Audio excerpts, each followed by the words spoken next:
Quelques centimètres d'acier tranchant. Ces lames sont les meilleurs alliés de Mathieu Belloir. Et c'est Mathieu. Et c'est Mathieu qui part va à la chasse. Allez mon cœur, faut tenir maintenant. Hein. Oh mon cœur,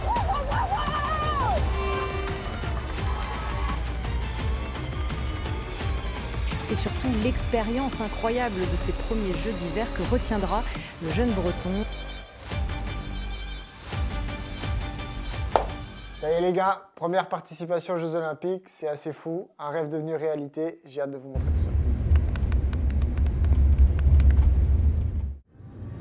Voilà, le beau trafic italien avec les montagnes en fond, c'est quand même pas trop mal. Hein. C'est vrai que l'attente elle était assez longue, on est arrivé avec l'équipe le 31 janvier au village et je courais le 21 février, donc il a fallu trouver des petites occupations au village pour s'occuper. Mais les journées elles étaient bien remplies, on avait des entraînements le matin, avec les temps de transport pour aller s'entraîner, les repas, les temps de repos, le deuxième entraînement l'après-midi. Au final on avait que la soirée qui était un petit peu plus disponible, donc c'est vrai que le temps était long. Mais au final, il y avait quand même pas mal de choses à faire, donc je me suis pas du tout ennuyé et moi j'ai trouvé ça assez fou. Mais ce qui m'a fait un petit peu bizarre, c'est de voir les gens arriver après moi, courir et repartir avant même que j'ai pu faire ma course. Donc ça m'a fait un peu bizarre. Mais sinon, le reste, ça a été plutôt bien géré de ma part. Donc là-dessus, je suis content. Regardez où je vous retrouve, dans le village, devant les anneaux olympiques. On a tous les bâtiments. Les Américains sont là, les Italiens, ils ont leur bâtiment un peu plus loin. Et voilà, tout le monde vient faire les photos devant les anneaux. Et nous, on a notre bâtiment, on n'a pas les drapeaux de cette vue-là, mais nous, notre chambre, elle est tout là-haut, je vais vous emmener. Et voilà, vous pouvez voir la place. On a le self qui est par là-bas, avec quelques bâtiments de sponsors. Et là, on a le Residence Center, donc c'est là où on vient changer nos serviettes, on vient chercher du papier toilette, on vient demander si on a des besoins spécifiques pour la machine à laver, le truc comme ça. Donc c'est super cool qu'on ait ça, ils sont ouverts tout le temps, donc ça c'est assez incroyable. Et il y a même certaines nations qui sont ramenées, les Suédois notamment avec les Hollandais, avec des vélos pour se balader dans le village ou pour aller en dehors dans Milan pour que ce soit plus rapide. Donc là-dessus c'est assez cool de leur part. Et je vais vous montrer à quoi ressemble l'intérieur de notre bâtiment. On y arrive, donc nous on est dans le bâtiment, on peut voir là pour français, avec les Chinois, les Lettoniens, les Géorgiens, les Hongrois, les Anglais. Et donc il y a tout ce monde-là qui est réuni. Il y a un petit hub en bas avec les machines, des petits relogs de chaque pays. Et ça, je ne sais pas si ça vous dit quelque chose, mais par exemple, si j'ai envie d'une bouteille d'eau, là, numéro 48, toc. Je paye avec ma petite carte.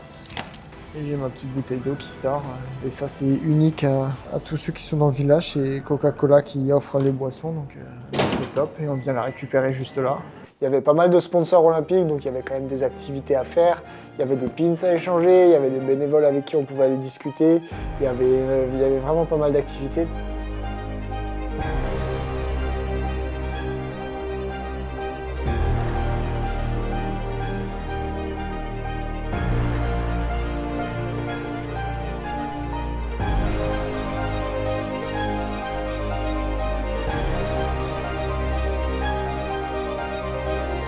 Forcément, j'ai pas trop regardé les JO, j'ai un peu plus survolé parce que c'était un événement où je m'étais fixé comme objectif d'y participer. Donc c'était un peu dur de regarder tout ça, mais c'est vrai que regarder Mathieu c'était le plus important et je l'ai soutenu à distance, donc oui, j'ai regardé sa course. Hop, avant de passer aux choses sérieuses, petit point sur les règles et fonctionnement de la Mastart.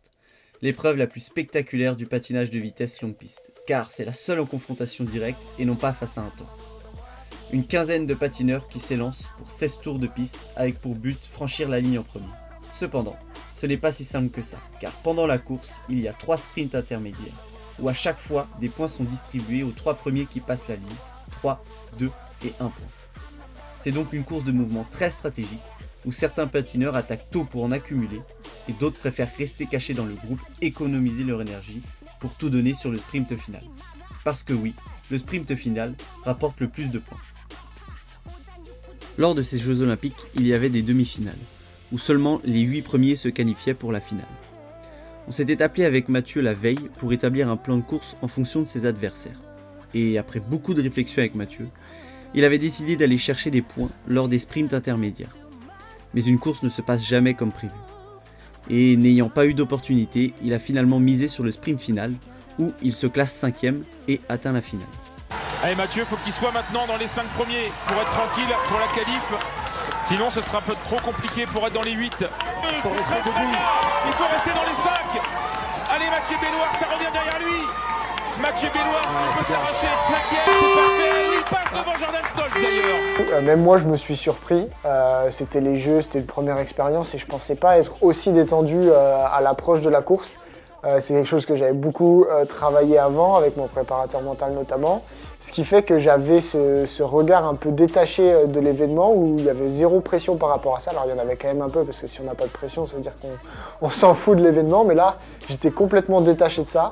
Je savais que j'étais en forme, je savais que j'étais en pleine possession de mes moyens. Je connaissais tous mes adversaires, je connaissais les schémas tactiques à faire.